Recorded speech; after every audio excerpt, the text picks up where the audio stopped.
There we go. We're live. What's going on, brother? What's happening? Not much. Episode 7. Holy crap, they're rolling by. I know. That's what happens when you yap too much. Which, anybody watching, we're working on streamlining. Yeah, we're going to do a new format. We're going to keep the old man yapping stuff, complaining at the end. Pre-show and post-show. There you go. All right, let's kind of jump in. We had talked about the last video. We were going to talk about KIX. I've been in a KIX mood because I picked up the reissue of one of their classic albums. And I know you were kind of interested in that reissue too, and you were a KIX fan. So I was like, man, let's talk about KIX in one of the videos. Yeah, it's perfect. So I think that would be kind of cool. Oh, yeah. But starting out, we're going to keep rolling with the albums that everybody should at least hear, if not have in their collection. So What we do is one per show, right? So we each pick one. So if you want to go first, brother. All right. Mine will be a surprise to some, I think. Maybe not, but Tom Petty's Wildflowers. That's cool. Yeah, I mean, to me, this is his best album. I don't know why. Mm-hmm. I mean, obviously that's my opinion, but there's just something about this record from beginning to end that, I don't know, when it came out, it was really good. I really liked the album before this, the Full Moon Fever. What year is that? Is that like mid 80s or was that earlier? No, this is, I want to say like 92, 93, 94, somewhere in there. Wow, dude, that shows. Yeah, the originals of this go for like mad money. Mm-hmm. Like I'm talking like $800, $900. Holy shit! It's that 90s vinyl, man. Yeah, and I had one, but unfortunately, years ago I had to sell it off because I needed the money, and I sold it for like $4 back in the day. So wow. So I've always been looking for it again, and obviously it's still not reissued anywhere that I know of. So, but it's making the bootleg rounds all the time. So I got it on gold vinyl. That's cool, man. I just picked it up, so I haven't actually listened to it yet, but I did notice that it's missing one track on the back. You Wreck Me, which is one of my favorite songs on here. Now, was that on the original vinyl pressing? Yeah, I did check the labels on the vinyl, mm-hmm. and it's on there. So I think we just forgot to put it on here. But, there you go. But yeah, Wildflowers, best Tom Petty album, I think. That's cool. Well, I just showed my Tom Petty ignorance. I thought that was like an 80s. I never disliked Tom Petty, but I wasn't like a huge fan, but I loved those first couple albums. You know? Yeah, I love those albums too, but I really liked Full Moon Fever. That's when I really got into him, but even as a kid, I liked the videos, like The Waiting, and there was another one that had like that futuristic, was it You Got Lucky maybe? It was like that futuristic, like... I can't remember. Do you remember the video? It was like a futuristic, kind of like Turbo. They were all on that. I don't remember, man. Now you got me wanting to go check out. Yeah, what was the big thing at the time was like the futuristic looking cars in the videos. Like a Mad Max kind of thing. Yeah, exactly. There you go. And that's cool. I remember seeing that when I was young, and The Waiting, which is still one of my favorite Tom Petty tunes, and then it went into like what kind of lost me was the Alice in Wonderland video that he did. Yeah, that very overplayed too, MTV years. Yeah. What the hell I forget anyway, but yeah. That's when he kind of lost me until Full Moon Fever. Like I said, I really dug him, man, those first couple albums. He was like a true rocker, dude. You know? Right. But then as he got older, the albums got more Americana, and for some reason I didn't connect with him as much, which is weird because I really dig that Americana kind of stuff. But for some reason I didn't keep up with the Tom Petty stuff. Yeah, I thought his stuff, like, it well, Full Moon Fever was around the time he was doing like the Traveling Wilburys, Mm, or it might have been right after. So I was hooked on that first Traveling Wilburys record, and yeah, I've always had like this. I've always been a Tom Petty fan, but for that's some cool. reason, Wildflowers was always the one that really stuck. Yeah, Julie, my wife's a big Tom Petty fan. She's from around Pittsburgh, of course. DVE plays Tom Petty every other song, I think. Oh yeah, So hard to escape that, I guess. yeah. Well, I pulled one out you may kind of enjoy, and you probably have in your collection. But this is one of my favorite blues albums. This album definitely got me. Always kind of dug the blues, but when I came across this album, I was like, "This is the one." It's Buddy Guy and Junior Wells play the blues. Dude, that's one of my favorite albums. And it's just the greatest Chicago electric. Every time I see album. it, I pick it up.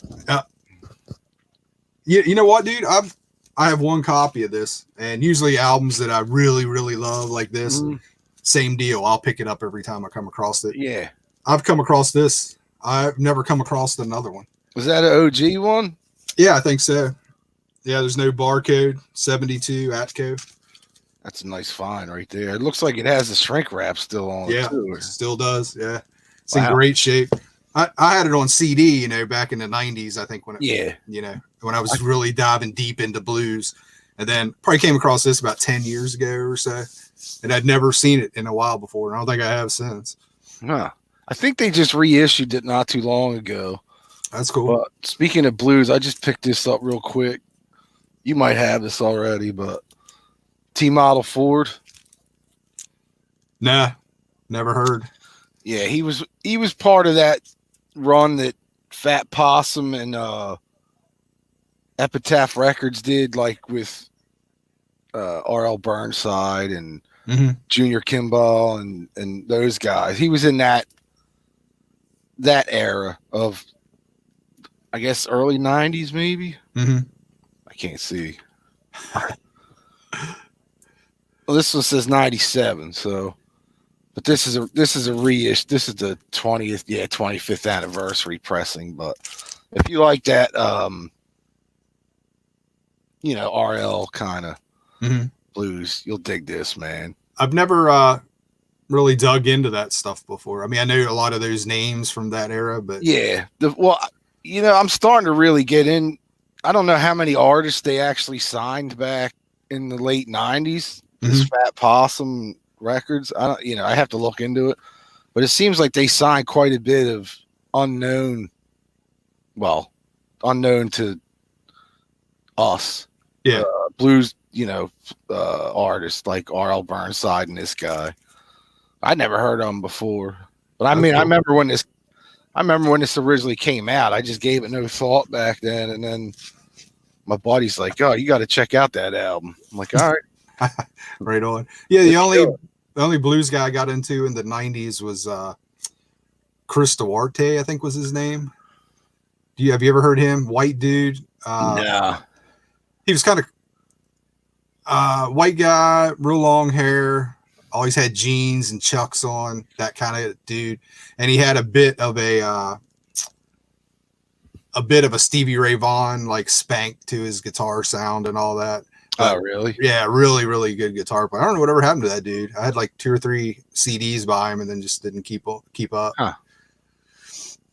Huh. John's Record Rack has joined in. Oh, yeah, look at that. Looks like he's a fan of the Wildflowers album. So right on. I thought Fat Possum, I don't know, did they sign the Black Keys? I don't think they might have. I'm not sure. I haven't kept up too much with any of that stuff. To be honest, I don't know if I've ever even heard the Black Keys. I know they were huge. Yeah, they're like hit or miss for me. Like they're that 2-piece kind of like White Stripes thing. Yeah, well they were, but now I think they're starting to do more of a Americana or bluesy type thing. I think their latest record supposedly is a pretty hot. That's cool. Hot record, but I don't have time for that shit, man, right now. Yeah, it's not like I was like, fuck them. It was just went under the radar. White Stripes. I don't know anything White Stripes. Just not a fan. I have one album that I really like. 2 or 3 of the songs on there. Mhm. But overall, you know, I've heard it. Yeah, I mean, I've heard that Hotel Yorba or whatever. That was a cool song or whatever the hell it was. But so it says first 2 records were solid. Way too pop mainstream sounding for my taste. I guess he's still talking the Black Keys. That sounds about right. Yeah. Right on. I got one more thing to show. Just thought I would share, like we do the movies and all that stuff too. I just finished reading a Marvel omnibus, which I mentioned I'm back into comics and all that. Sold my collection, but I've been buying these omnibus and all that. I just finished reading the Ultimates. I don't know if you've ever checked this out before. No, I think it was like 10 or 12 years ago it came out. It's like a massive. Jeez. Yeah, there was the first run was 1 to 13. That was a story arc, and then they did 1 to 13 as a second story arc. So all of them are in here and a couple other things. But basically, it's like the Avengers. It's a take on the Avengers in a different era or a different universe, whatever. So it's pretty good. It's got some twists. Like one of the Avengers is a traitor. You know what I mean? And it was pretty good. I totally enjoyed it. I don't read many brand new comics, but that one I really, really enjoyed. And when I say brand new, that's probably like 10, 15 years old now, I think. Okay.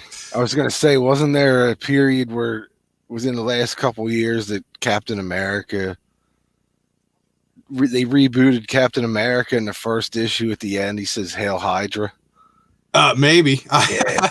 I thought maybe that was like tied in. You said if that was that long ago, there's no way it would have been tied in. No, this was like at least 10 years ago or so. Yeah. But the problem I have with the new stuff is they just keep rebooting everything and changing everything. And every issue's issue 1. Yeah. And I kind of gave up, man. It was like, it was cool to collect and you just kept getting numbers. You know what I mean? You're up into 600s on Batman. You know what I mean? Well, I think Detective just hit 1,000. Yeah. And then they changed it. Yeah. It's like, keep them going.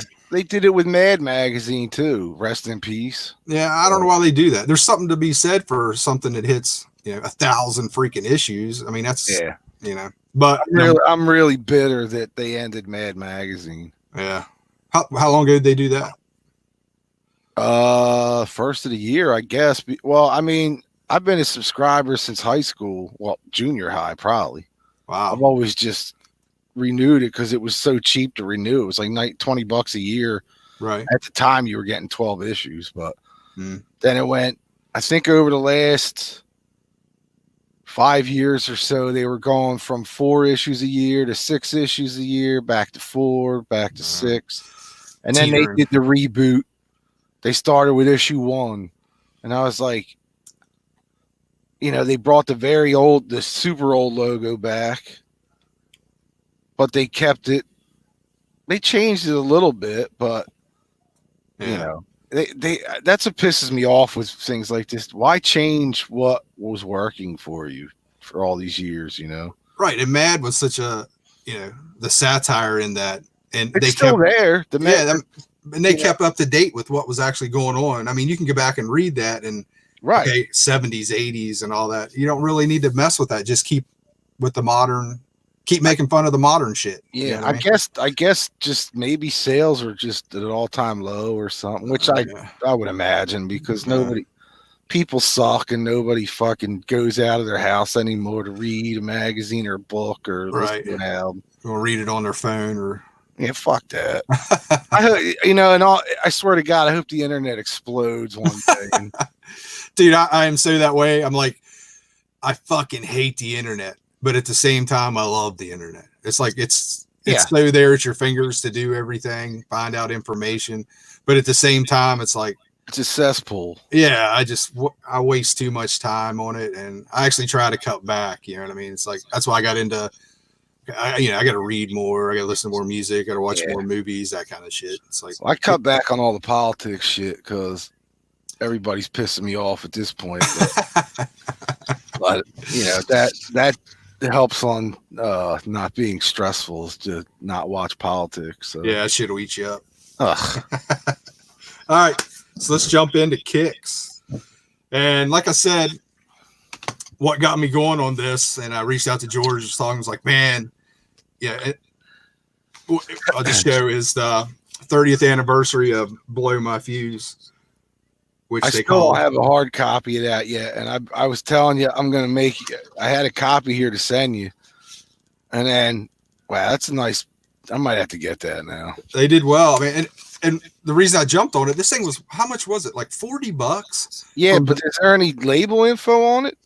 The band, there's some stuff on here, copyright Atlantic, but it's not on Atlantic Records. Right. So that's why they did it themselves. Yeah, the band kind of did it themselves, and they did a very nice job with it. And I understand it's going to be a little pricey, but man, it was like 35 or $40. I'm like, yeah, I'm not doing that.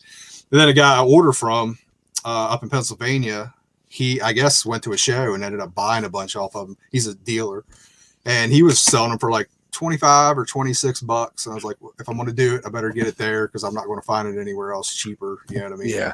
So, and I think that's when I reached out to you, and it was like, man, you know, this might be the time to jump. Yeah, I didn't jump. I might have to hit him up. He might have one left. Yeah, it wouldn't surprise me. I mean, I think he got a good many of them. Yeah.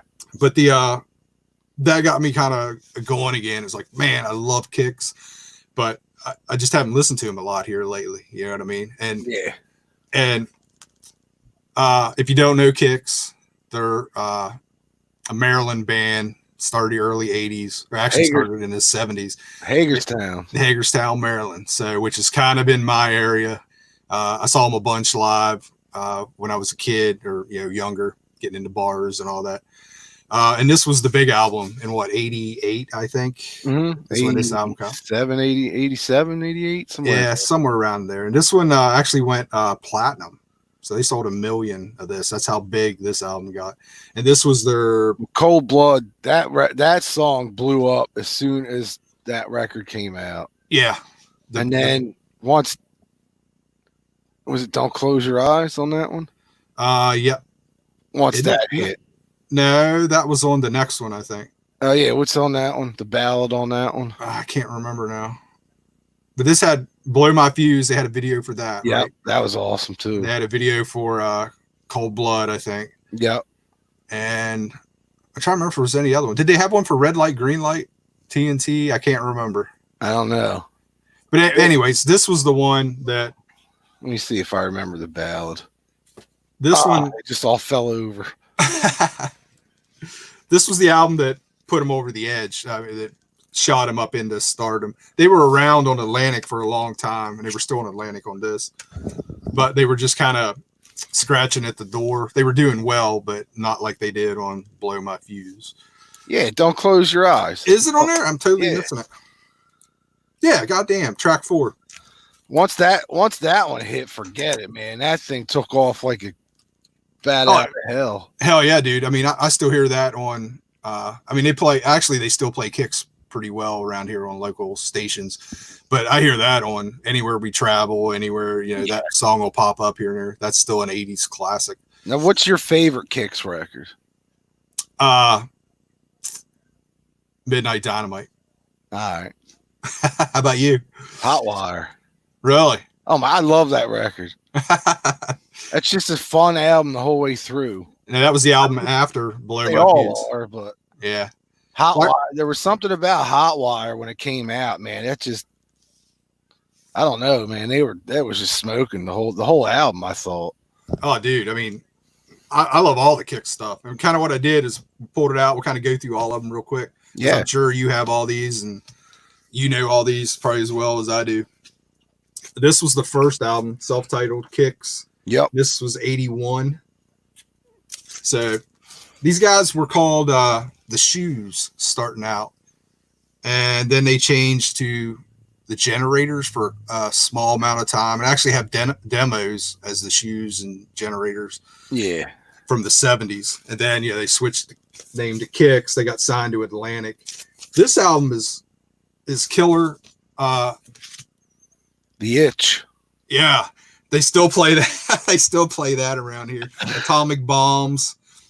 She drank all my jacket. That's it. Contrary Mary. I mean, every song on here is freaking cool. And if you'll find, if you collect all the KIX stuff. It's not a huge amount, but they do kind of change. Like this album is definitely a kind of a straight ahead rock album, but every KIX album there's something KIX about them. I don't know what it is. They have a sense of humor to them. Oh yeah, big and time. all that. Yeah, and it's like it's that tongue-in-cheek lyric writing. Yeah, they have that AC/DC to them, but they're totally not an AC/DC ripoff band. They got a little more AC/DC once with Blow My Fuse, I think, and when they really took off. But these first few albums are AC/DC's in there, but there's like a weird something else in there too. And all I can say it's that KIX factor, man. Well, I thought like the first record had like that hard rock, but / like new wave. Yeah, and that's kind of on this one, but I got a German pressing of that also. You have the Canadian? No, this one's a German one. I don't have the Canadian. Do you have that? I wish. I don't have it. You know why, right? No, is that one pricey? No, it says instead of saying just the KIX, my logo's covered with my tags on there. But I think it says US KIX on it. Oh, you know what? I think I've heard that before. I've never seen any of that stuff. That's crazy. I just saw it on Discogs because I was like, I was looking for something KIX, and the picture of that just showed up. Wow. What the hell is that? And here it was the Canadian version. No, I've never come across one of those before. That'd be cool to have. Either. But like I said, that first album I think is, like you're saying, it's got that hard rock kind of thing going with a little bit of new wave-ish something going to him. But I think that was more so in Cool Kids, I think. I fucked up, dude. What? It was Yeah. That was the one where he's doing she drank all my Jack Daniels. Yeah, took all my lube. Yeah. Not The Itch. The Itch is a great song, but Yeah. That's the one they always end the set with, right? I think so, yeah, because it's real long. He does all that shit, yeah. All the stuff in the middle. And my wife knows every word of that speech he does. Really? Oh my God. Cool.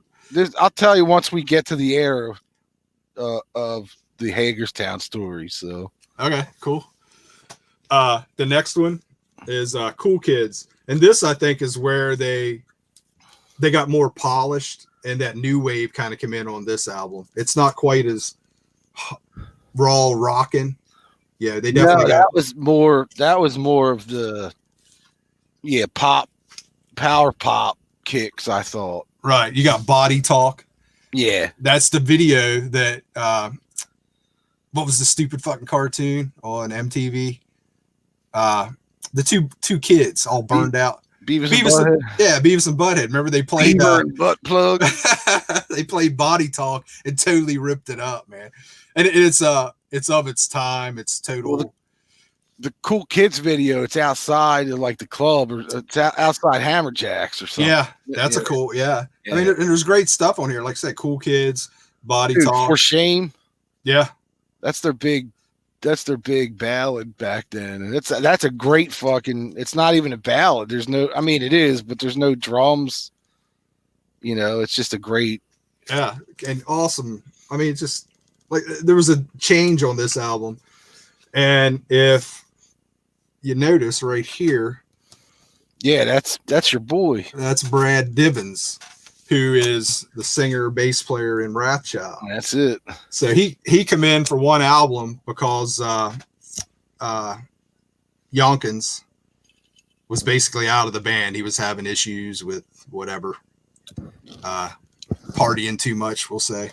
And that's happened again since then, I think. Yeah. But anyways, Divins come in. Yeah.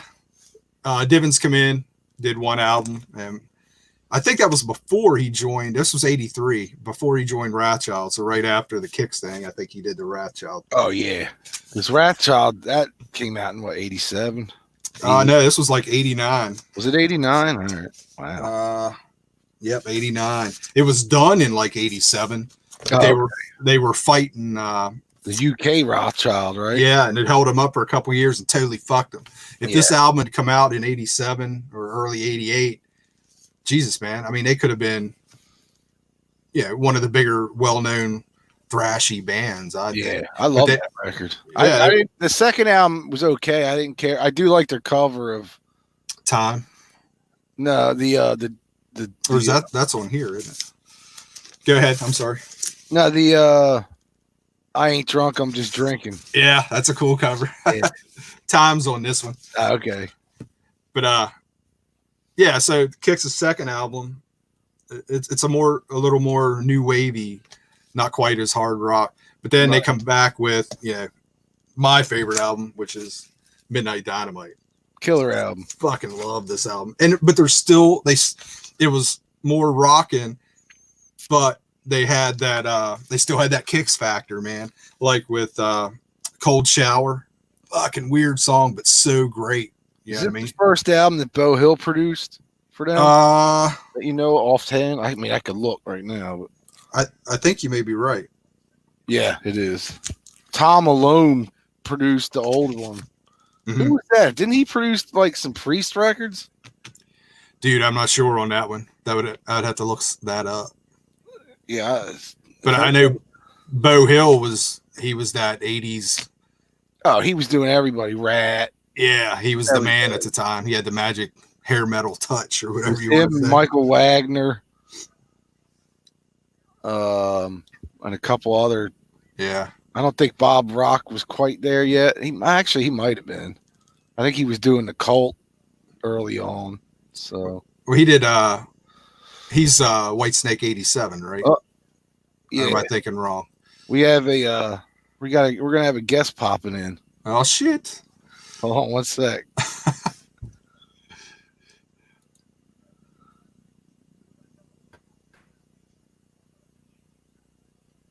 Is he working? I could see him on the small screen, but now he froze. So we'll let it stick and see. Might be joined by ZEPPEARL. He's trying. It looks like he froze. Oh no, he might be having connection problems. Yeah. So we'll get him on here eventually. Oh wait, he's moving again. Hold on. Yeah, he's still blacked out. Every time I go to click on him, he freezes. I hear him. You there, brother? There he goes. What the hell's going on in here, man? What's up, man? Nice to have you here. Yeah, we'll see how long my internet connection lasts. I'm riding on my cousin next door. So. Oh, there you go. Look at that beard. Jesus Christ. I think it's yeah, lush. well, it's not going to...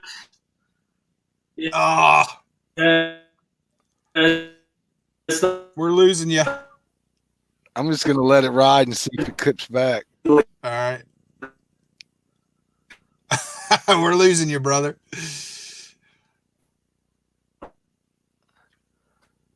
Bummer. I'm just going to let it ride and see. All right, while we're waiting on Ben, see if he can connect back up. We're on Midnight Dynamite. We're on Midnight Dynamite. And again, this is my favorite. I actually went and saw them film Midnight Dynamite, the video. Oh, really? Yeah, in York, PA at the, I want to say St. Mary's College or some shit. I think that's where they filmed it. It was actually kind of cool. We went and saw it, and they filmed the video lip syncing to the music and all that on stage. And they had a full house of people in this little, arena thing for the college. Mm-hmm. And they did that for like 2 hours to the point where it's like, stop playing this goddamn song. You know what I mean? Yeah. And everybody, you had to cheer and all that. But then at the end, Steve Whiteman's out there. He's like, none of you fuckers leave. We're coming back. We're playing a full set. Oh, shit. Yeah. So they come back out, played a full show. It was an awesome day, man. We would end up being there like 4 hours or something. But, I lost them all together now.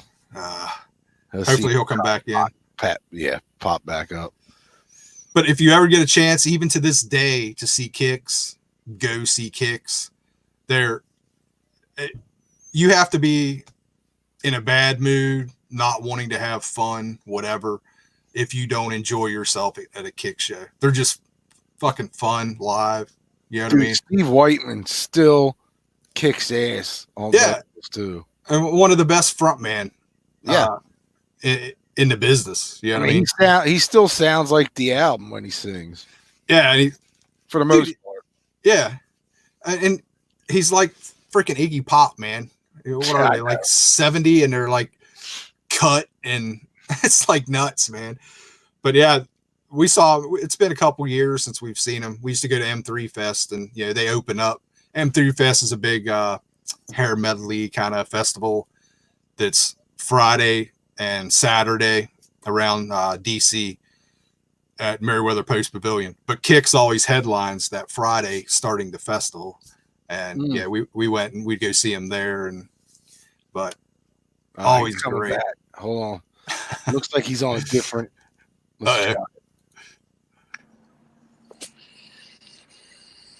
You connected?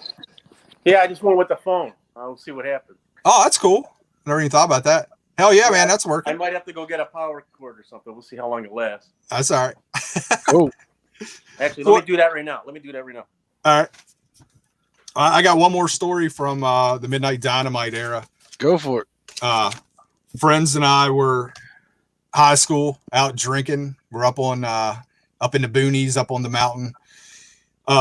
We look down over the side of the mountain and we see something, or side of the hill. We see something down in the weeds and all that, probably like 50 yards down this hill. And it's like, what the hell is that? And one of the guys we were with actually was into rock climbing and all that. He's like, let me get my gear. You know what I mean? So he gets his ropes out. I knew it would come in handy at some point. Yeah, he was happier than shit.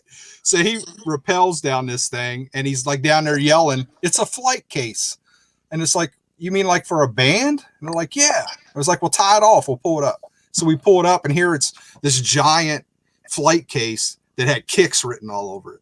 What? Yeah. Somebody like the weekend before, and we were actually at that show, but after the show, somebody broke into their rider and stole all kind of shit. So they were up on the mountain, cleaned out the thing, the flight case, and pushed it over the edge. So we jammed it in the back of the car we're in and take it home. So it's like, so we call the bar. That's the only way we know how to get a hold of KIX. Right. And it's like, hey man, let them know we found one of their things, a flight case, So they get a hold of us and we meet them there like the next weekend to give it back to him. And the whole time we're like, look, we didn't rip this shit off. We found it, don't think we.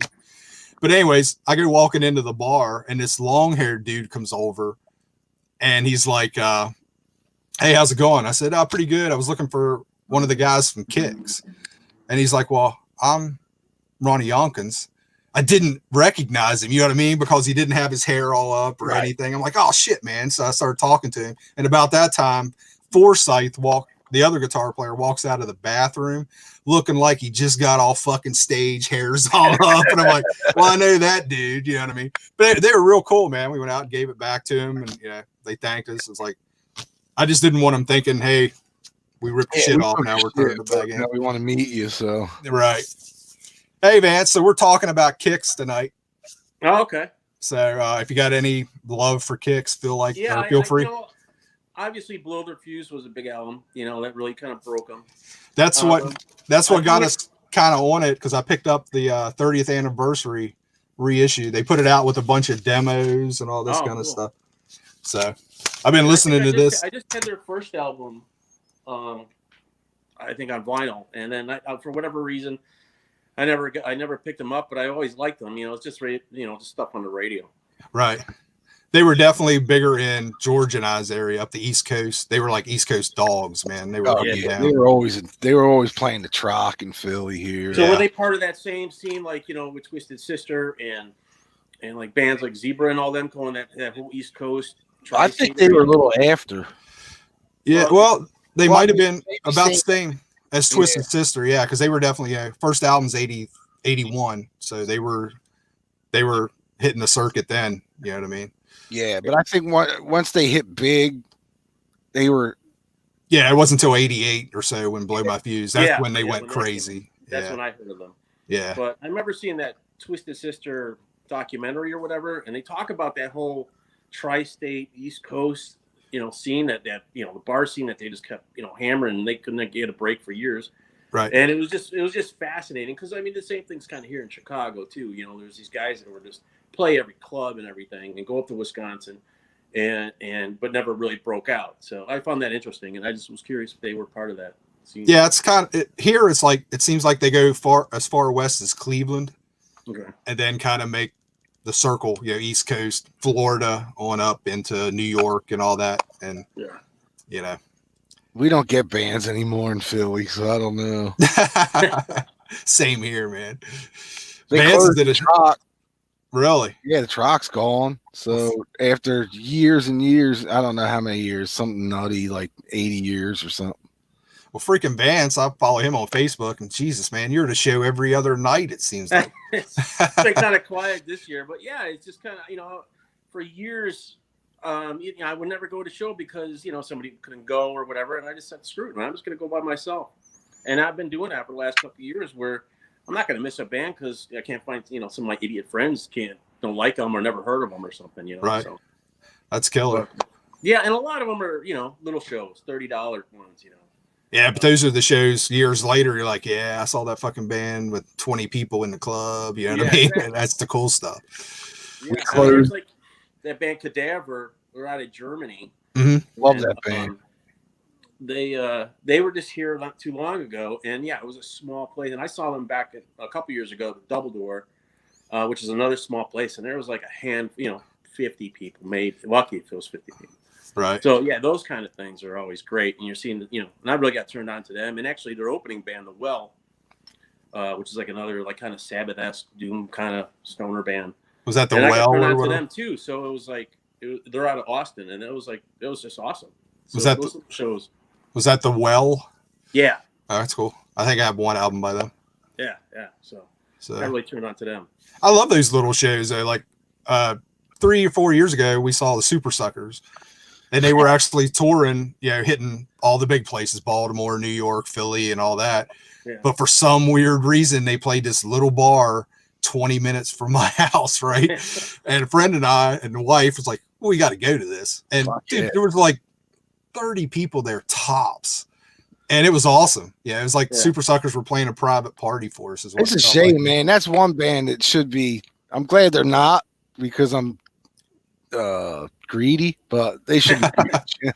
Well, there's nothing wrong with being greedy like that. It's like sometimes I want nobody there, because it's like lately, I went to go see Opeth early in the month, and there's just a bunch of idiots there, just drunk and I can't trying to push through. They show up the last minute and try to push through to general admission. I'm like, dude, 5 of us have been standing here for like 3 hours, and now you're gonna come in right when the band comes on and try to get in front of us.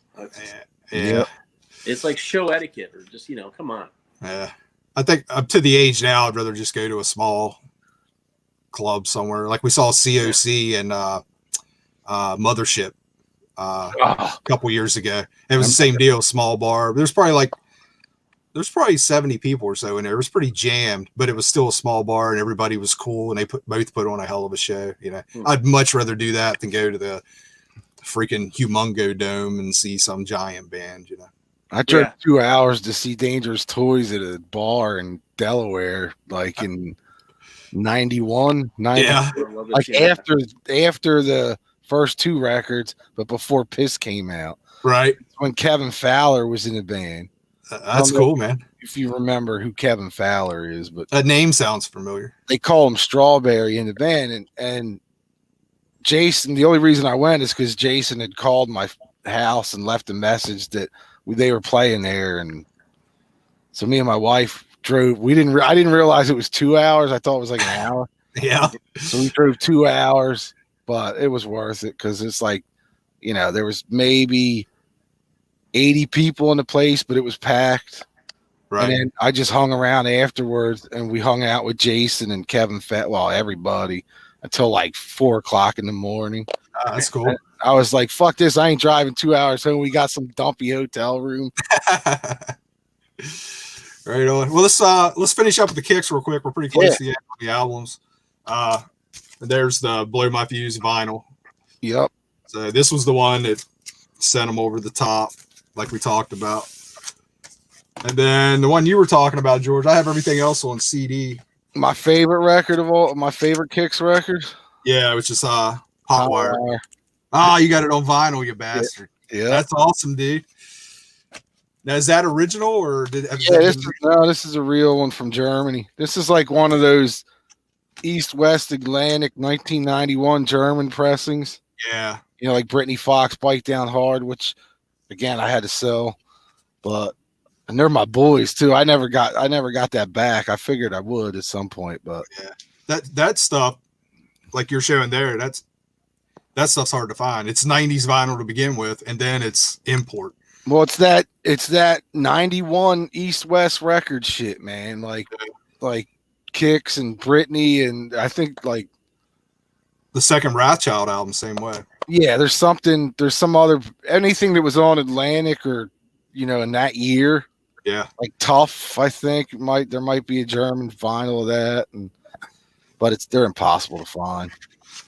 But yeah, Hotwire did well, not as well. This was 91, so it didn't do as well as Blow My Fuse, but yeah. Nah, but that was on the tail end of. Yeah, everything was kind of beginning of the Seattle thing happening. Right, and then they put out Live. I think that was what year is this? 94, right? 93. So just a couple years later. Awesome live album. Yeah. Yeah. That was taken from, I think, a radio show, if I'm not mistaken. Really? I think they took that from like one of those King Biscuit or not King. There was another one called High Voltage back then. Yeah. I think they took it from that. Right on. And this has all the shit, man. It's got the Itch on it, Blow My Fuse, Girl Money, Cold Blood, all the, it's a live greatest hits, basically. Yeah.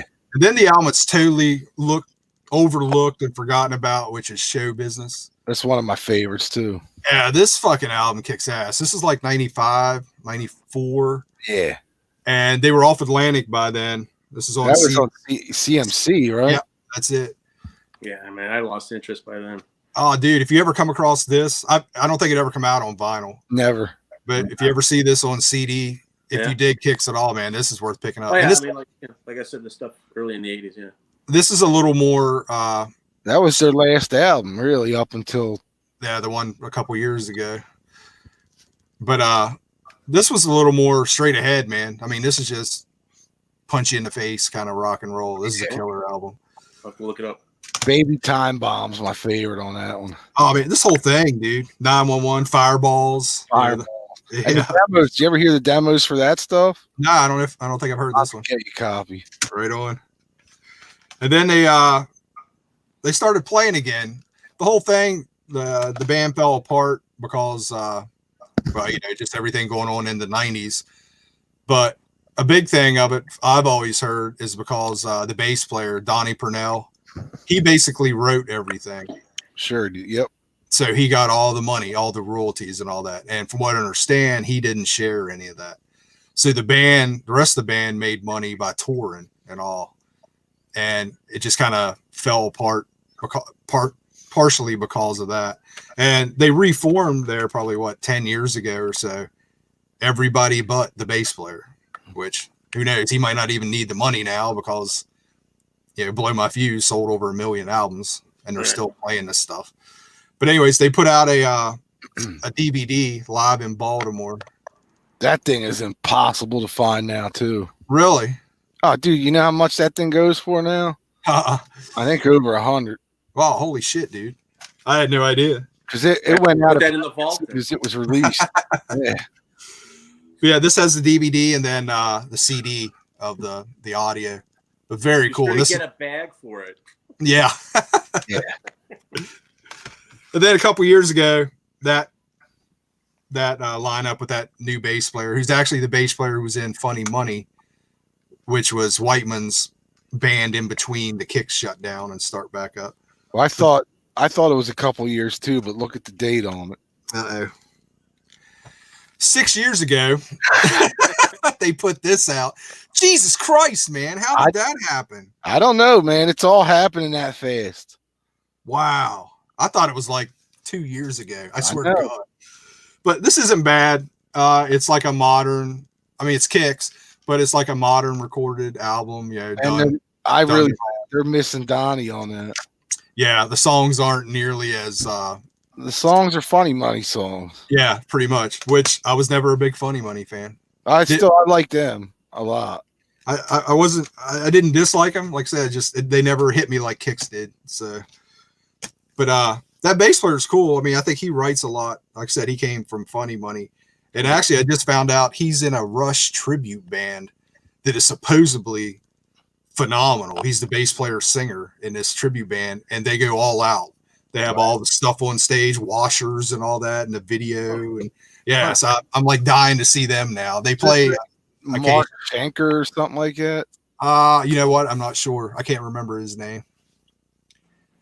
But that's KIX in a nutshell. If you ever get a chance to go see one of the greatest U.S. hard rock bands of all time, I think, and one of the most underrated. I hate saying that. I say that about a lot of bands just because there's a lot of underrated bands, but yeah, KIX is one of those bands that they should have been. I like Hotwire should have been bigger than Blow My Fuse. Because I honestly, I mean, granted, it's my opinion, but I thought the songs on Hotwire were a lot more solid than Blow My Fuse was. And I thought the production on Hotwire was way better than Blow My Fuse. And obviously, you could tell what they felt the same way because they remixed and remastered that album. So, right. Yeah. I mean, they went in and remixed that whole thing. It sounds totally different. Yeah, but I still don't understand why they didn't get huge on Midnight Dynamite. I still think that's one of the. Yeah. Well, I think that one, just listening to that compared to the album before or the album after, that one was good, but there was something on that record. I don't know if it was the production that kind of put them in a position where people didn't know where to put them. You know what I'm saying? That's the KIX factor. I think those first three albums definitely has that KIX factor, that quirkiness and all that. I mean, they shot videos for all that shit, but yet, do you remember ever seeing them when we were young, watching MTV the first time? No, I remember. Show up on Headbangers Ball afterwards. Yep. They never got the rotation like a Def Leppard or Rat did. No. Right. I remember seeing them on like Radio 1990 and all those weird late night like Night Flight. Yeah, that kind of shit. They would show on there. Yeah. Hell yeah, man. Coming back. Oh, I wish. I'm not kidding. It is. No, it is. Like new episodes or old episodes? No, they're showing the old ones, but yeah, they had it on IFC, I think it was. Mm-hmm. Like little 15-minute segments, and then they got a whole like app, a website or app or whatever you can pay for, like like one of the streaming channels. Yeah, and see like all the old episodes, and I think they're doing new stuff. I don't know. Man. Yeah, I thought they were gonna be in on USA again, but I could be wrong. Maybe that's where they did the little 15-minute segment. Maybe the new show is going to be on at USA in the fall. It's definitely back. You can go get. I want to go get a shirt or something. I remember seeing where they were going to start showing them again because I was all excited. It's like sweet, and like you said, it's like a 15-minute thing, and I'm like, come on, man! I want to see the 2 or 3 hours. You remember the time like when MTV first started, they had no advertising, so they just ran videos 24/7, like no breaks. I think they would do a VJ break, but then they would go right back into video. And that was what, 81?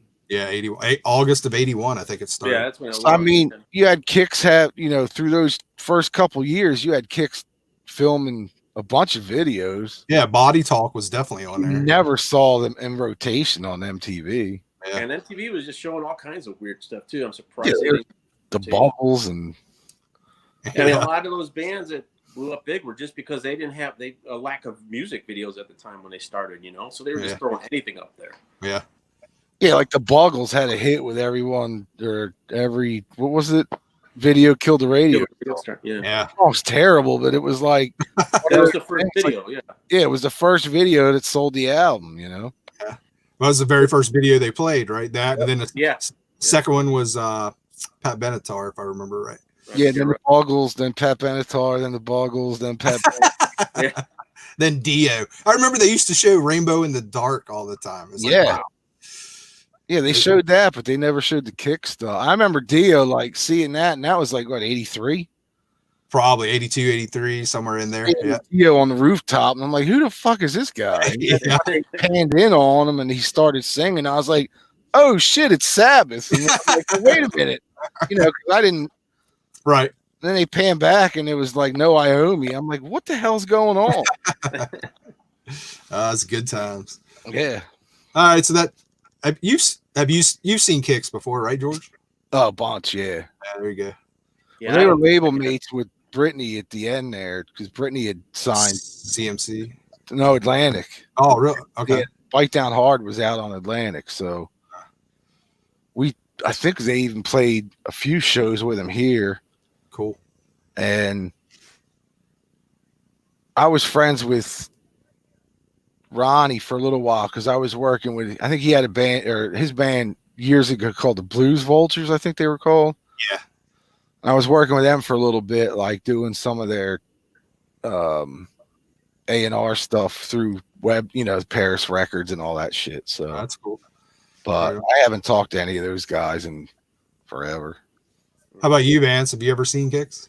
I don't recall I have, but I've been going through my shows like that I've seen over the years, and it's possible they could have opened up for somebody because, I mean, I've been trying to log them all on that setlist.com/FM or whatever it is, and I'll hit somebody up and like, oh, holy shit, I didn't know I saw this band. They opened up for AC/DC back in '83 or something like that, Right. That's cool. I don't recall seeing them unless I just don't remember it. Yeah. So, with all the shows back in the '80s, they could have opened up for somebody. Yeah. Yeah, I have tendency to. It's like, okay, I know I saw Cinderella. Who did they open for? I can't remember right now. You know what I mean? It's like, yeah. Well, they opened for AC/DC too. Cinderella. Yeah. Cinderella opened up for Bon Jovi. I think the first tour, yeah. Slippery When Wet, yeah. Yeah, the second leg, I think I saw him with David Lee Roth. They opened up for him. Yeah, the second leg of the Who Made Who tour, Cinderella opened up. Maybe did a 6-week run or a 4-week run with them. That's cool. And then they came back. AC/DC came back with Loudness. That was my first band, real metal band. I probably saw the Loudness tours. It was the summer on the Who Made Who tour. Yeah.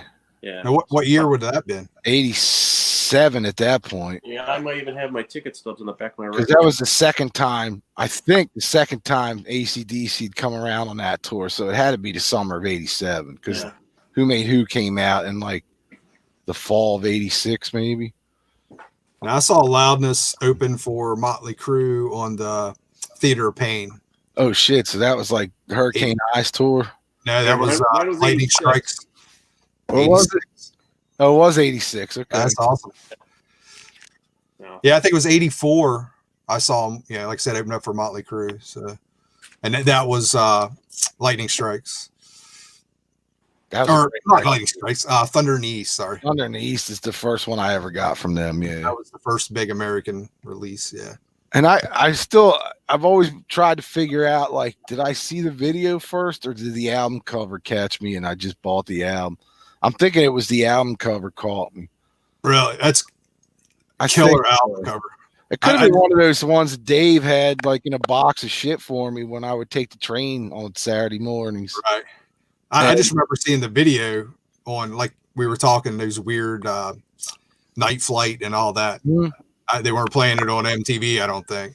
And that was for what was the big song off there? Crazy Night. Yeah. No, what was Rock and Roll Crazy Night. That's it.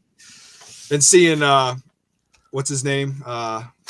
Akira or whatever, the guitar player. Or Takahashi or yeah, I can't remember, man. He was awesome. That dude's phenomenal. Yeah, he was guitar player for the time. And they're still kicking ass, man. Yeah. Their last studio album is really good. Yeah, they're still putting stuff out. It's pretty crazy. And they're heavy, man. That guy, Akira, still he gets a wicked ass guitar tone nowadays, man. Yeah. It's like super heavy but melodic sound. It's fucking awesome.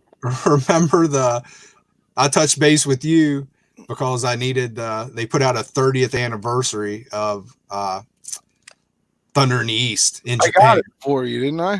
Yeah. And it was awesome. And it comes with a DVD and all that. I'm like, I love that album. I'm like, fuck, I can't wait to get this. I pop it in and it's all in Japanese. There's no subtitles. And I'm like, what was I thinking, man? Oh, shit. There's no English subtitles even? No, it's like And most of it's like interviews and old footage, and it's like, well, shit. I mean, I watched some of it, but I couldn't, you know. It's like, well, at least I got it for the collection, I guess. Yeah. Yeah, because you got that straight from Japan for me, I think, on Amazon. Yeah. Yeah. All right. So, Vance, welcome to the man cave of doom. It's nice in here. There's a little chill. I wish. Kind of hot right now. Well, thanks for joining, man. We tried to do this a couple weeks ago and just didn't work out, but tonight's perfect, man. That's killer. Yeah, I'm glad I could jump in. Like I said, I just jumped in on the phone. So it's working out perfect. Thanks for having me. Yeah, I guess so. So kind of what we've been doing with like when we have the old VC guys on and just kind of talk about how you got into music and what led you to the VC. Oh, geez. What got me into like bands and stuff? I started with pretty much like a lot of us did, was KISS. There you go. About 10 years old, 77. First album I got, they're all behind me, so I could pull them right out. KISS Alive. And, I was hooked from there. I mean, if I go back farther, the youngest recollection I have of music is actually Blood, Sweat, and Tears Spinning Wheel. Wow. So I'm talking like a kid, and I guess as a kid I used to kind of rock back and forth. It was that and Raindrops Fall on Your Head, right. Song from BJ Thomas. BJ Thomas, yeah. But that Blood, Sweat, and Tears song is one that always came up. And then, my own music, just from growing up, it was KISS. KISS Alive. That's such a standard story from guys our age. We were kids of the 70s, man. Yeah, How man. could we not, right? I mean, it was like a superhero, exactly. Easy, not too complicated riff, kind of just power chord kind of stuff, and the whole imagery, and they're responsible for all this on my end. You know what I mean? Yeah. This fucking room full of music is started with KISS, just like you, in about 77. Yeah. Yeah. So it just went from there. Just getting all the KISS albums, and on Facebook sometimes somebody hits you up to do those 10 albums or whatever that influenced you. The last time you see it, sometimes the last ones I did were like pretty much the first albums I got. So it was bands like Cheap Tricks, Heaven Tonight, all around that time. They came out 77, 78. So Boston's Don't Look Back. There was some other Styx, Grand Illusion, that what they call now corporate rock, but those were bands at the time. I mean, that was the rock radio, Yeah. And that's how I, really, it was everything off the radio. I didn't have older brothers. I didn't have a lot of friends that were influenced. There was one that kind of got, we were KISS guys. But it was really, local radio here, and some of the big stations at the time, like WLS was an AM top 40 station. So you could hear Beth on there, and I was like, oh, I'll turn this up, right?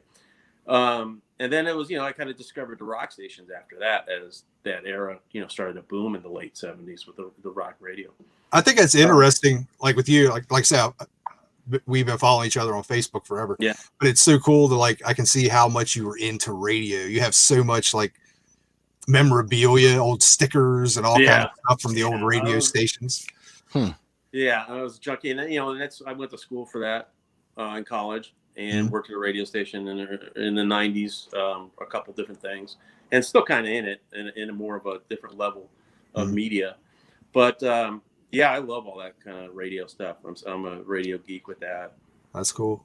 And I've always loved logos and shit, and that's the other thing too. Even with the bands, I love the logos, the artwork, the imagery. Yeah. So then, to roll into that, and then as like late 70s progressed, and then KISS kind of fell off the radar as they kind of got into The Elder and all that. And then Pink Floyd releases The Wall, and I could know every word to that album. And then of course you get the British heavy metal stuff, The Priest, AC/DC, Back in Black. That was a huge record. Yeah. When that came out, that thing sat on the turntable forever. And then I didn't get into the harder stuff until I didn't really discover Maiden until Number of the Beast came out. That's same with me. It was like Peace of Mind right into Number of the Beast. Okay, yeah, I remember going over a friend's house, seeing that their video for that song, And I didn't have MTV at the time. He did, and I was, with the devil dancing and Eddie's coming out, like, oh my God, what is this, right? Right. So yeah, I mean, and then obviously I discovered Zeppelin probably around freshman year with a friend of mine turned me onto it, and from the live album, and I got hooked on that. And as you guys know, that was all over from there. Yeah. But and then just it just kind of progressed there. So those from 10 to those early freshman sophomore year of high school really kind of shaped what I got into, and what I still listen to. And I always get shit from people like, man, you listen to like all the old stuff. He goes, because it's the best. Yeah. I mean, and I love the early Seattle sound that came in the early 90s, but after that there wasn't really a great movement. I like bands here and there, but I'm not like all into one genre like I was, we were back then with the heavy metal. Right. What is it about? It's that preteen, teen years and early into college, that whatever, 10 through 21. Yeah. That's where everything, like, it seems like you absorb everything. And I don't know about you guys, but after that, I was very selective with music. You know what I mean? Like going into the 90s, the grunge era was kind of the end of, okay, I'm following everything new.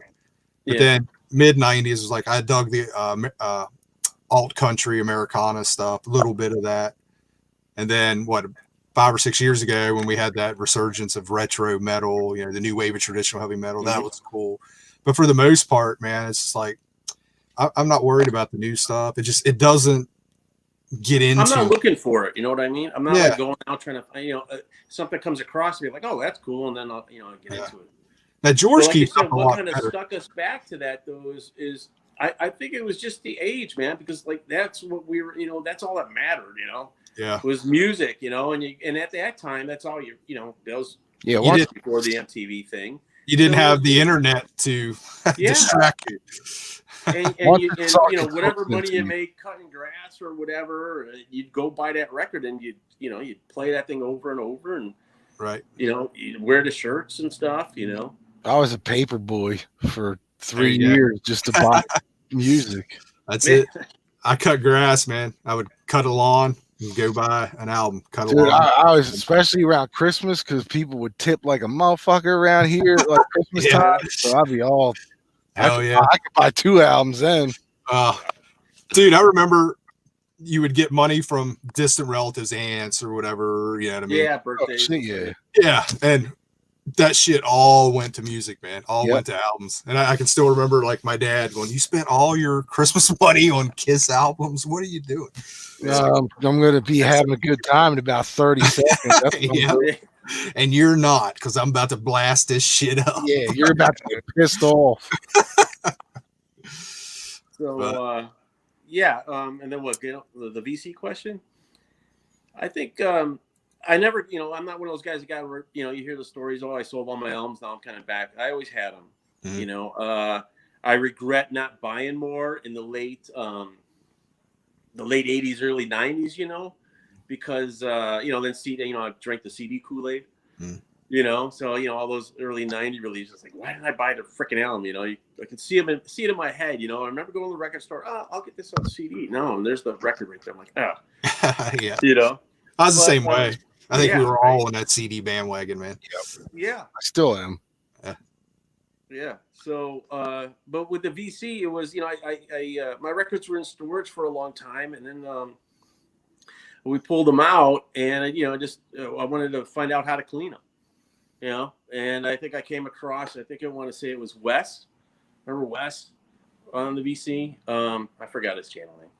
Him or somebody else showed how to clean records with the wood glue, and then I think I was that Super Wes or whatever? Super Wes, yeah. I remember him. Is that the Canadian guy? I can't remember where he was from. No, I think he's down in Florida. Oh. And it was just, I typed in how to clean records, and I think he might have popped up, so I clicked on the video, and then there might have been another one after that. Then I'm like, what are they talking about, this vinyl community? And and then I just started, I can't remember if it was maybe LJ or one of the other old guys. I'm trying to think who was what's his name? Laz? Punk Texas? No. Punk Texas, yeah. Yeah, he probably was showing some sax and stuff. I mean, I got absolutely. this, and it just rolled from there. And then like, oh, I'll do this, and I just kind of jumped in. But it took a little while before I kind of figured out what everybody's doing, and started clicking on people, and of course Lazarus too. I think he came up a lot on the feeds, It was so cool jumping in at first. And it was like, I was just trying to get my head around. I was like, it's like, this is a community, but how do you know where everybody's at? You just had to find people as you went along. I remember like I would pull up one of your videos and look at everybody that left you a comment and click on them and go check them out. Hey, are they making videos? I still do that. Yeah. Yeah. That's how I found people. Yeah. So, but I think you and I started pretty much around the same time. You may have been a little bit before me. I can't remember. Yeah. I want to say, it was around 2012, August or so. Cause I just remember, I think about, Yeah, I think I was February 2012. And George, you were 2012 too, I think. Yeah. So we're all probably within that same year, within months apart. Yeah. Yeah, I think because I thought I was like a year after Greeno, but then he found when I went back and checked out your videos. I'm like, nah, man, you're about the same time, man. He was like, dude, he was like playing Columbo. VC detective. Yeah. So like, if you're saying February 20th, that's like right when I just pulled my records out of storage again. Mm-hmm. So, and then, that would progress, looking stuff up. And then by the time August came around, I was like, I'll try this. And, finally figured out how to make a video and opened up the YouTube channel and stuff. So I think I was watching videos for probably 6 months before doing anything. Yeah. Yeah, me too. Before you dip your toe in. But and I look back at the first one I did, and it's like, I'm like I remember like seeing the Honeymooners, the Ralph Cramden when he does the commercial on TV. I'm like, you're just kind of like really stiff, and welcome to the right. Now it's terrible. Now it's like, who gives a fuck? Yeah, right. Yeah. But I think the first one I did, I just had like a little stack of records and a camera sitting in front of it, and I was flipping through them, talking about them. And then it was like, I might have done 2 like that. And whichever video, the first time I was in front of the camera, I think it was Punk, Texas. John was like, finally showing your face. Somebody jumped in that.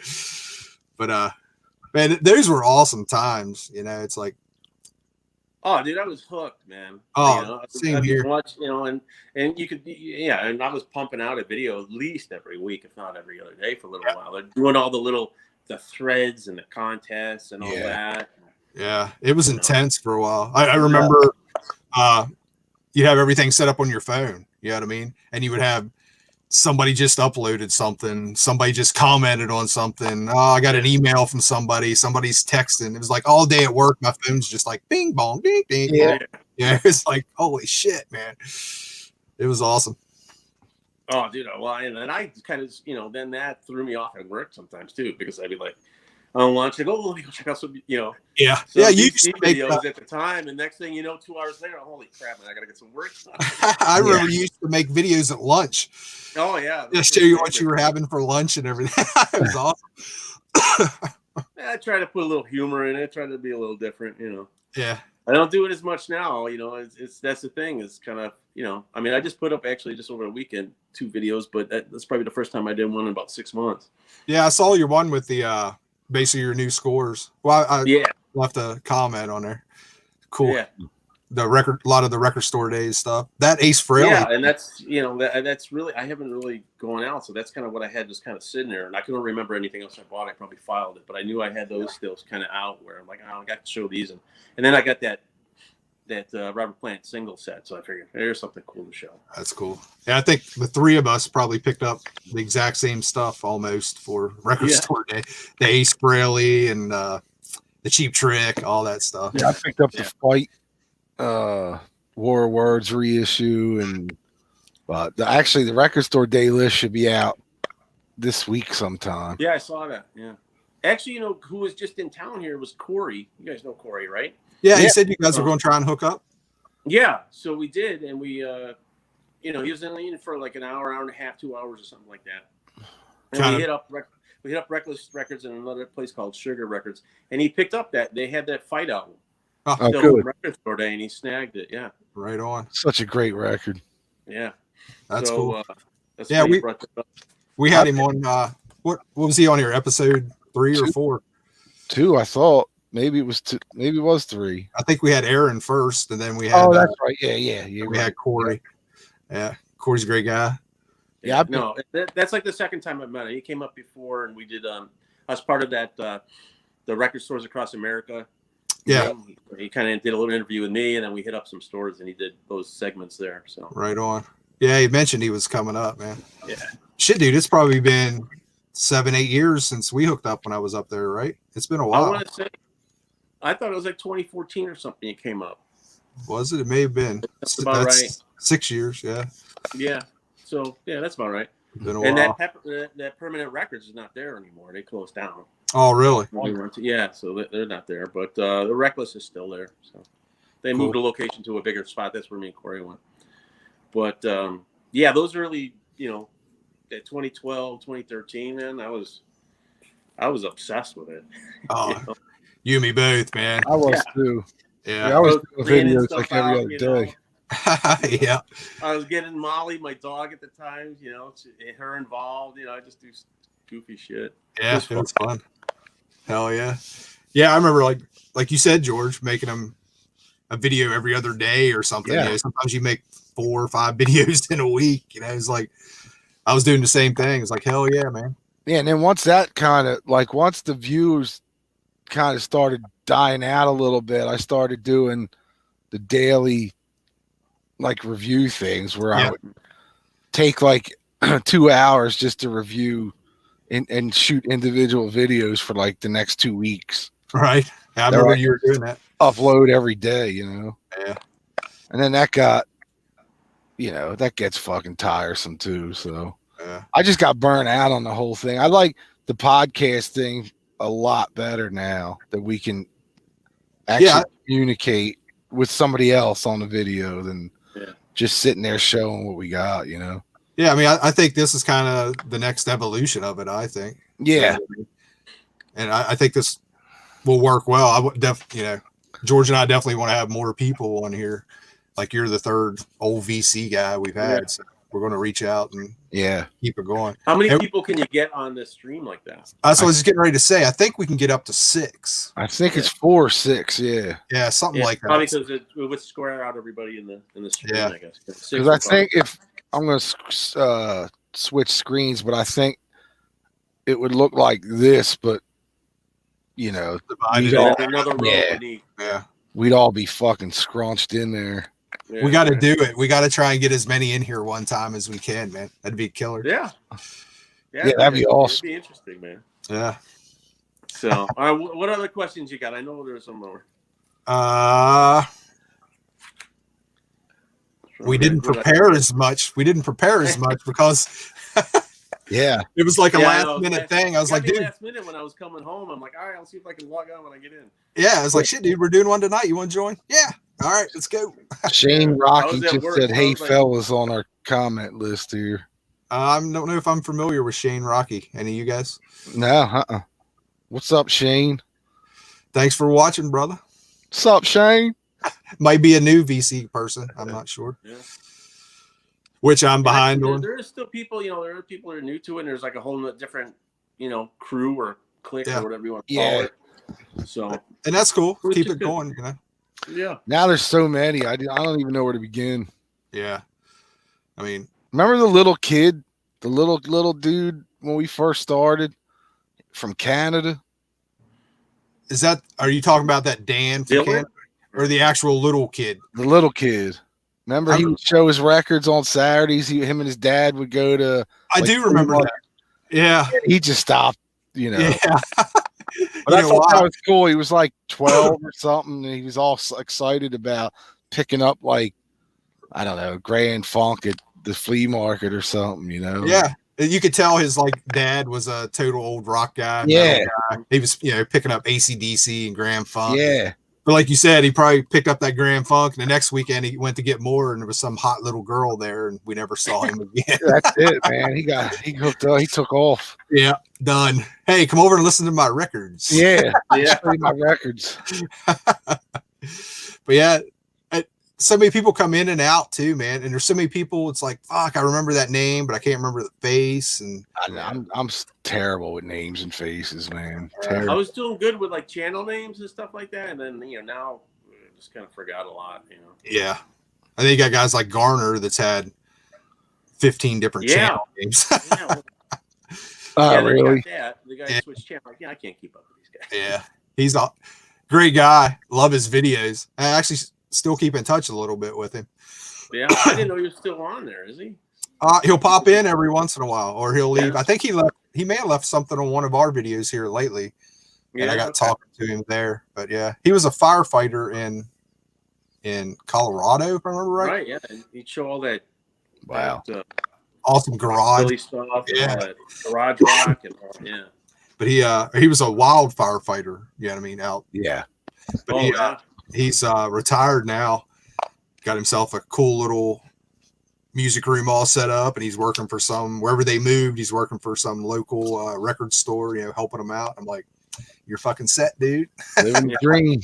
Yeah. Absolutely. So.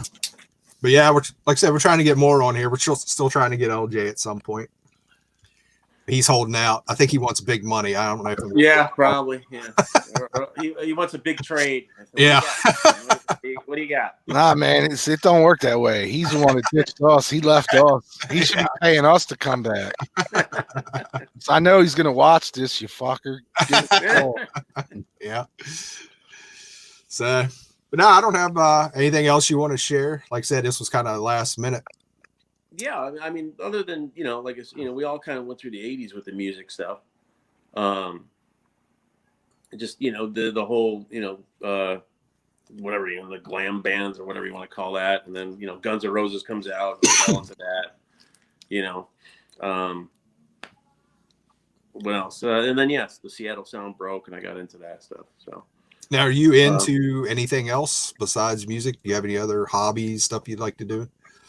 I'm not a sports guy. I mean, I like following sports, but I don't play sports anymore or anything like that. Mm-hmm. No, it's just a lot of music. Just going to live shows, and then other than trying to go places, travel or something like that. Right. But other than sports, I'm not out there. I mean, I collect other crap, but it's all music related. Whether it's books or whatever. Right. Buttons. You've seen the bumper stickers and all that crap. Yeah. But I don't do don't do any hiking or anything like that. I mean, I'll do it like on a vacation, but it's not like something I go climb a mountain every other weekend or anything like that. Right. So yeah, kind of boring. It's just really music was it's kind of the only thing I really get into and collect and all that kind of stuff. Since I pulled back from the VC, I mean, I definitely got back into movies. And George is a big movie. Yeah. I mean, we're always, hey, have you seen this? Check this out. I have a rule with movies where Greeno, he'll pay like $30 for a Blu-ray or something. So you get more obscure shit. So like any new movie that comes out, I have a price point. Like once it hits $12.99, I'll buy it. Like I'm never like a first day buyer because it's like it's gonna hit that price point at some point. So eventually, yeah. So I just got with the live concert stuff, Yeah. DVDs, but I don't collect too many movies, but I love them. I mean, all those B movies, like you like the old 50s horror movies, all the sci-fi stuff. I love all that. That's stuff. Greeno's forte. Hey, bro. Yeah, and then I mean, I love movies and stuff. It's just I don't collect them like you guys do with the DVDs and all that. I have a handful.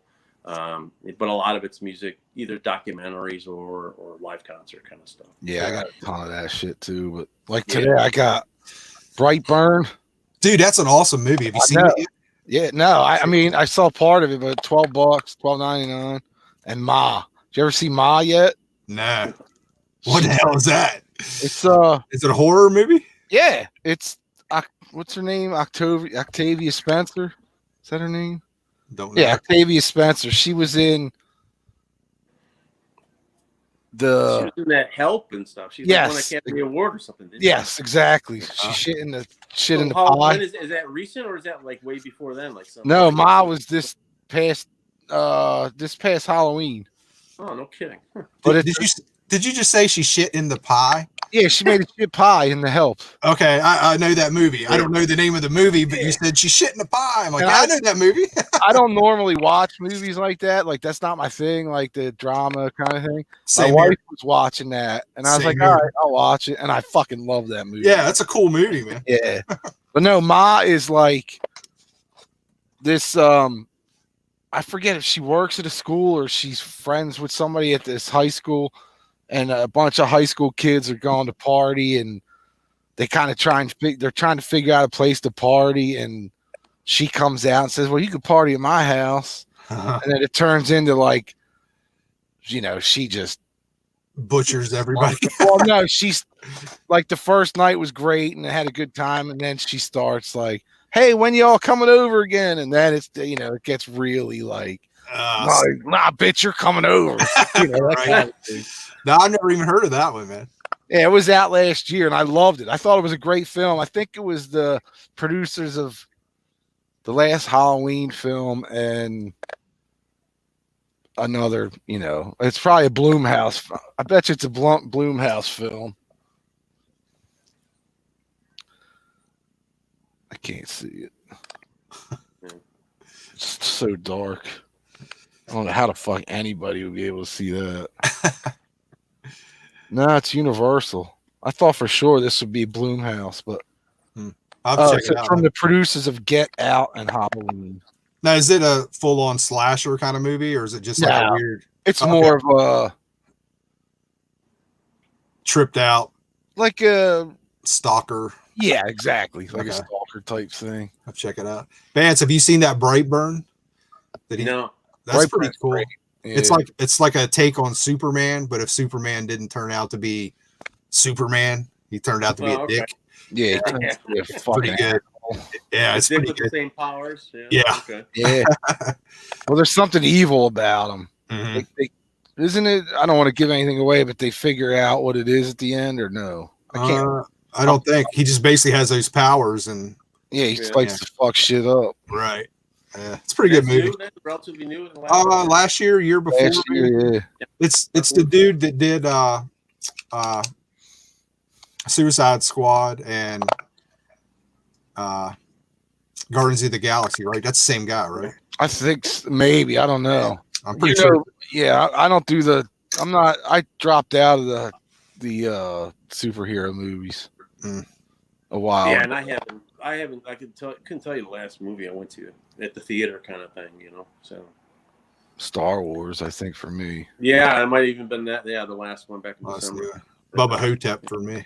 Oh, that's right. You went to that. Yeah. Fuck. You ever seen that, Vance? Which one? Bubba Hotep. No. Oh, dude. It's Campbell, Bruce Campbell from Okay. I'm talking about from Evil Dead films. Evil Dead and all that stuff. Okay. Okay. Yeah, the main guy He's- from that. Mm-hmm. Yeah, it's he's in a rest home, and you don't know if is he really Elvis, or does he just think he's Elvis? Huh. And Okay. then there's another dude in the home who thinks he's JFK, and they're fighting a mummy.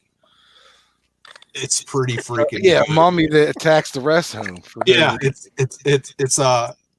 what it sucks their souls out of their assholes, right? Isn't that how yeah, it something works? like that. Yeah. It's How dude, it's you fight a movie like that? oh, Dude, because it's fucking Bruce Campbell. yeah, it's like a cult Yeah, classic. They actually Yeah. showed it here at one of the theaters not long Oh, ago. okay. I have another classic I guarantee you guys never saw. What's that? And I haven't seen it in about 10 years, but I own it now. I own it. It's called One-Eyed Monster. Nah, never And heard of that one. It's dude, I got it from Netflix before Netflix started streaming.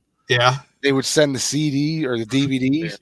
So I put it in my queue, like One-Eyed Monster horror film. It's got to be about a dick because Ron Jeremy's in it. oh God, So I get this film, dude, in the mail. I pop it in. I'm like, this is going to be horrific, but I right? have to watch it. Dude, I loved it. It was so fucking good. And it was totally what I thought it was going to be. Yeah, Alien force comes down and takes over Ron Jeremy's dick. The dick just fucking wreaks havoc all over the neighborhood. But Ron Jeremy, and I think it's like Linda Lovelace or one of those 70s porn actresses is in it with them. And is it a porn? No, it's not a porn. Wow. No, but they're in it, and they're ripping. It's almost like they were shooting on each other on the couch, talking to each other about fucking, because they were saying shit that was hysterical, man. And I was sitting here pissing myself. I'm like, this could be the greatest scene in a fucking horror movie ever. And he says, dude, the line that got me was, she's like, so how you been, man? You know, how you been feeling? I guess because she hadn't seen him in a while, the character in a while. He goes, I'm good, man. I've just been depressed lately. And she's like, why? He's like, well, I used to be able to blow myself, but ever since the weight gain and the back pain, I can only kiss the tip. Right? Well, I fucking lost it. That to me, I'm like, this is the greatest movie ever. Wow, I gotta look for that. Yeah, if you ever see One-Eyed Monster, dude, it's so fucking cheesy looking. Like the actually, I think the cover is just like a cabin in the woods type, because that's where it is. It's kind of like an Evil Dead thing, cabin in the woods thing, but it's like this alien life form comes down and kills Ron Jeremy while he's taking a piss outside, and then all hell breaks loose. Well, that's on my list. I got to see One-Eyed Monster now. If you can't find it, because I know it's hard to find now. It's pretty hard to find on DVD.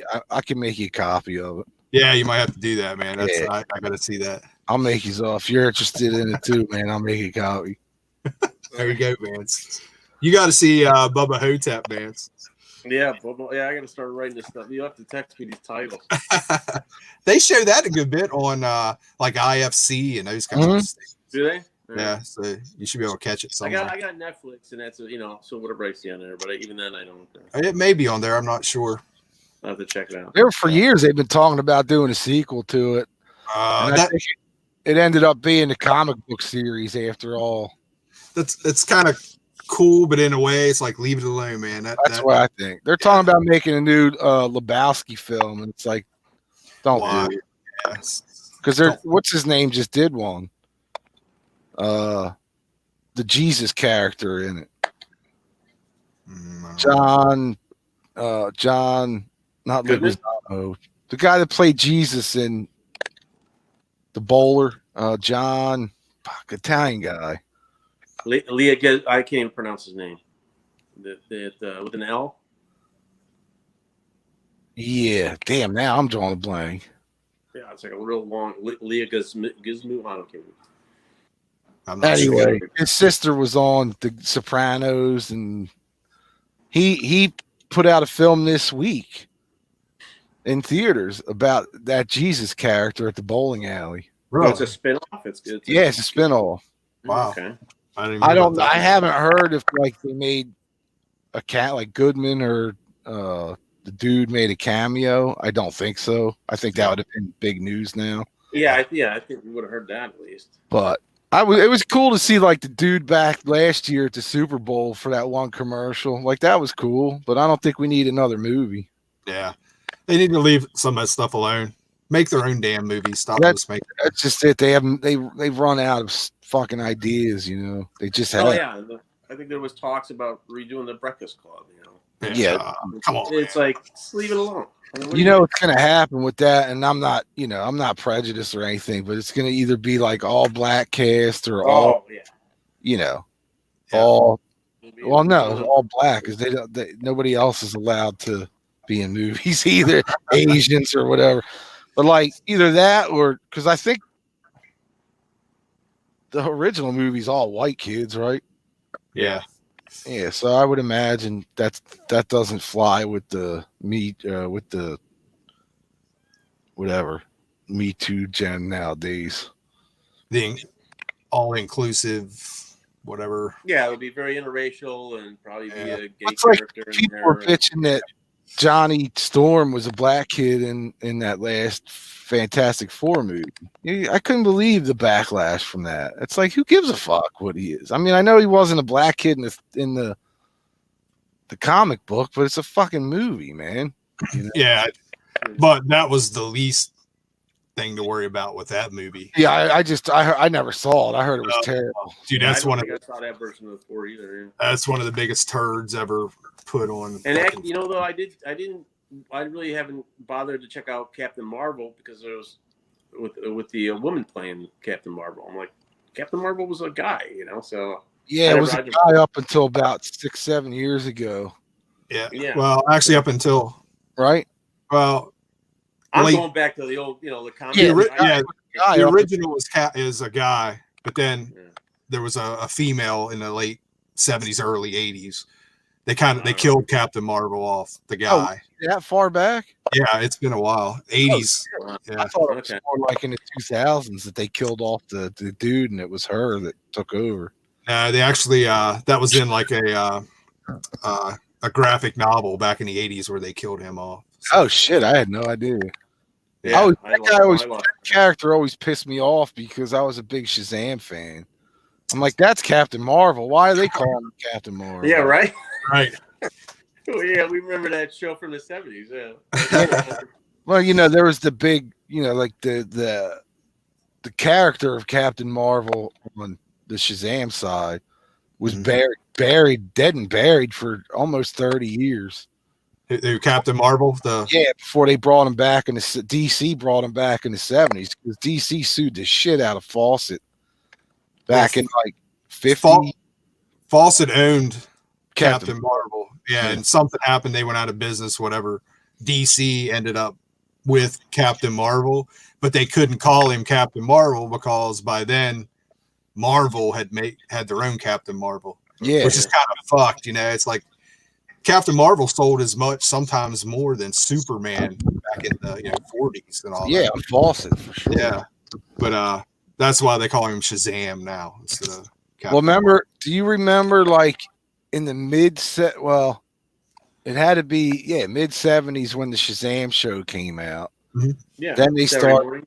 Yeah. Then they had the Shazam.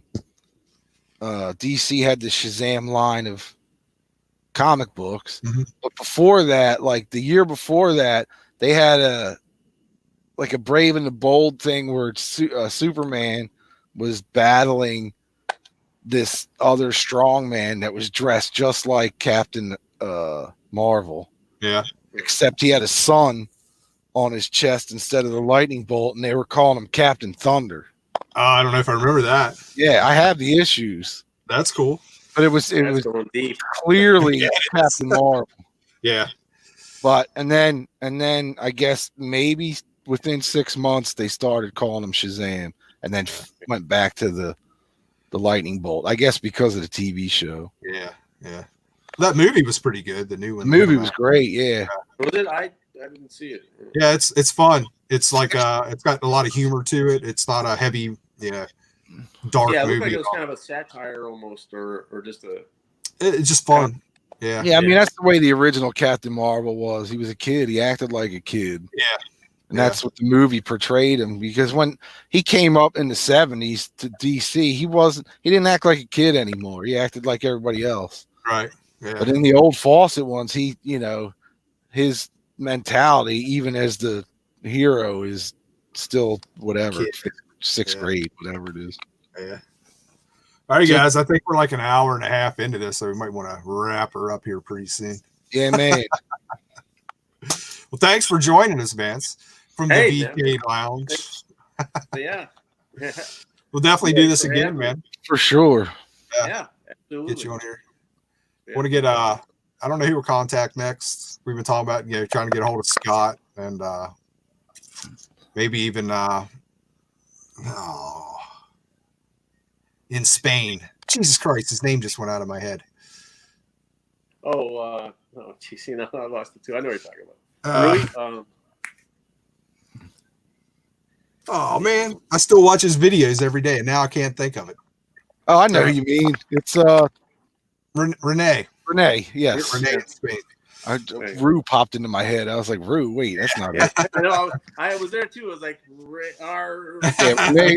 Renee has some amazing stuff, dude. That dude is full on living for metal. I can't Yeah, watch his I mean, stuff some of because the I get stuff, angry. I mean, I don't. Even you guys, though. I mean, some of the stuff you guys find, I'm like, I can't. I mean, I don't find. I showed you that Diamond Head album I picked up, and that I don't find that stuff around here. No, Dude, we I don't find. The Midwest just, we're all Yeah. classic rock here. There's not a lot of. Yeah, here too. But to be honest, there, I mean, I don't find that stuff anymore either, man. Yeah. All that shit's online now. And in collections, or you're going to pay for it online. I mean, don't get me wrong. Every once in a while, something cool pop up, but not like it used to. Let's maybe close out with this. Let me ask you this, and I was talking to Corey about this. You know that fire that was out in California, Mm-hmm. The lacquer company. Yep, Do you think there's going to be an impact on that? it already is. What have you heard? I mean, is it? Well, do you think? I mean, at the shop at our store, That was the main place that made that stuff, right? Yeah, well, especially for Warner Brothers, it seems like, because we can't get any Warner Brothers product right now on vinyl. Mm-hmm. If they're out of it, they we've been trying to get the Grateful Dead Warner Brothers stuff for 3 months now. Nothing. Wow. So I have a feeling it's going to leave a big impact. It might even impact, although I think they probably pressed the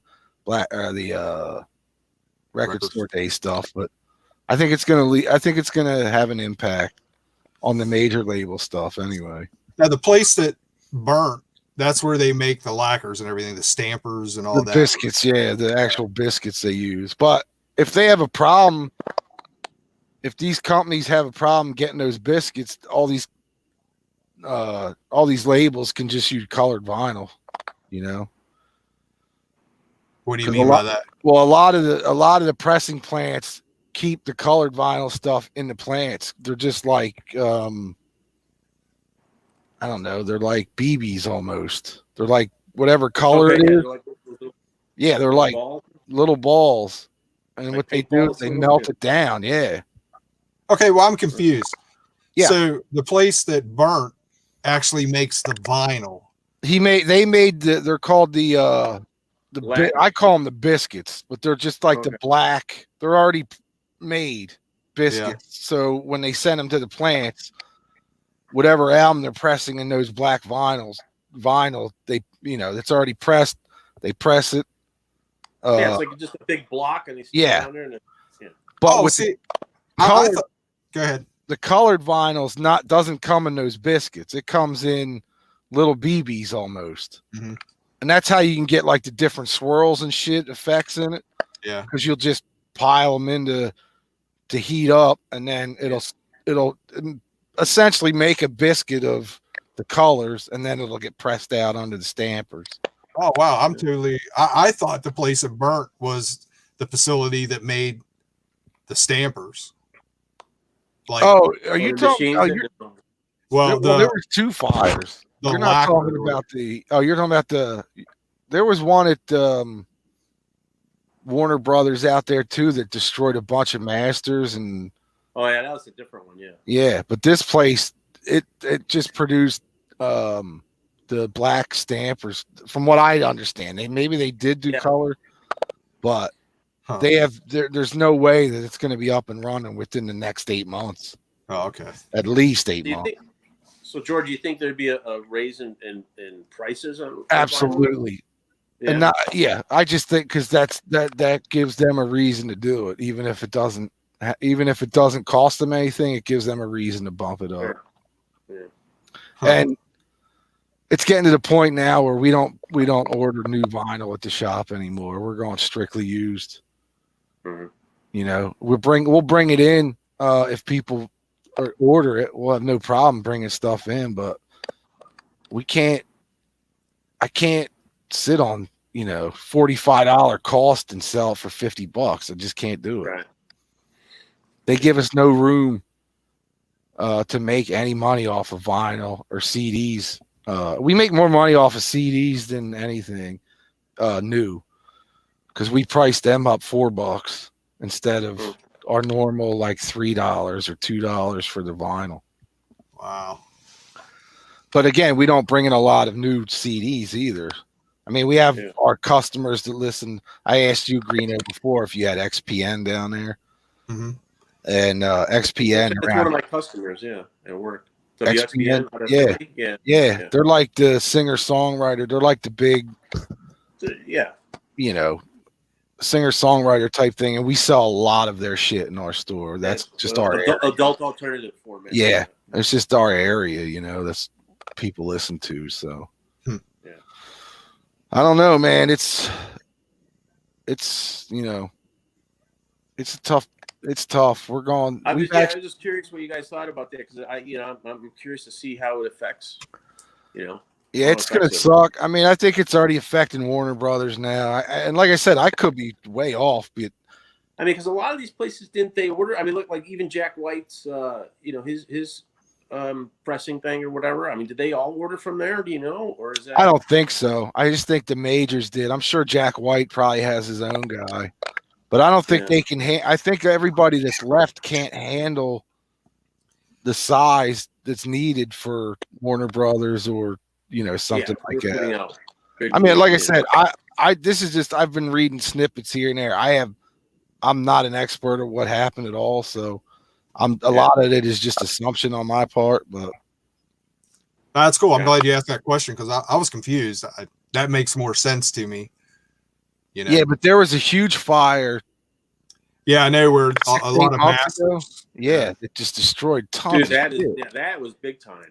That's like cultural, you know what I mean? And there's like a big lawsuit too because a lot of these bands or whatever didn't know that. No, they didn't tell years later, and they're like, you know, they want to go. You know, they wanted their masters to redo, you know, some anniversary release, and they're like, no, we lost those in the fire. So, I mean, it's just that's crazy. That's not just. I thought, you know, it was a fire, but then you got to think if all that stuff's in California, I mean, a fire, earthquake, anything can knock that crap out. Yeah. Why keep it there? Go stick it in Montana somewhere. Or in a vault, like some kind of vault that has a fireproof vault. I don't know. It doesn't make any sense to me. Right? I mean, why keep it in California with all their disasters and stuff around there? That stuff is like, it's not just history. It's like part of the culture we lost. Yeah. Oh, yeah. I mean, that's crazy. So yeah, it sucks. All right, guys, let's roll it up. All right, man. So, like I said, we'll definitely do this again, Vance. Thanks for coming in. This was dude, it was awesome. For having me. I think this is the first time he and I have really communicated on. Like this. Yeah. Usually it was just used to be the old VC videos. Yeah, it was cool. Hell yeah, man. Good. I definitely want to have you back on for sure. Absolutely. More. Let me know. I will. Fire that phone up. All right, man. All right, guys.